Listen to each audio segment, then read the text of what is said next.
ಇಷ್ಟೊತ್ತು ಓದಿದ್ದು ಸಾಕು. ಬಾ ಹೊರಗೆ ಹೋಗಿ ಆಟ ಆಡೋಣ. ಸರಿ ಸರಿ ಸರಿ, ಬಾ ಆಚೆ ಹೋಗೋಣ.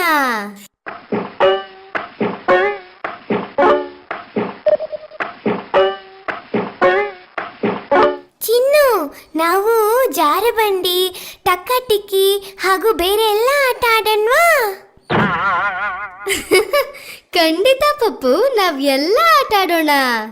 ಮೊದಲು ನಾವು ಜಾರಬಂಡೆಯಿಂದ ಶುರು ಮಾಡೋಣ. ಆದ್ರೆ ಅಲ್ಲಿ ಯಾರು ಜಾರೋ ಬಂಡೆ ಆಡ್ತಿದ್ದಾರೆ?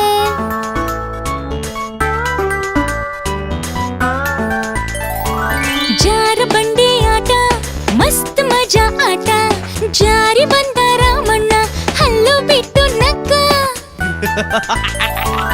ಆಡುತ್ತಿದ್ದ ಮಕ್ಕಳು ಅವನ ನೋಡಿ ನಕ್ಕರು. ಜಾರಬಂಡಿ ಆಟ ಮಸ್ತ್ ಮಜಾ ಆಟ. ಜಾರಬಂಡಿ ಆಟ ಮಸ್ತ್ ಮಜಾ ಆಟ. ಜಾರಿ ಬಂದ ರಾಮಣ್ಣ ಹಲ್ಲು ಬಿಟ್ಟು ನಕ್ಕ. ಆಡುತ್ತಿದ್ದ ಮಕ್ಕಳು ಅವನ ನೋಡಿ ನಕ್ಕರು. ಜಾರಬಂಡಿ ಆಟ ಮಸ್ತ್ ಮಜಾ ಆಟ.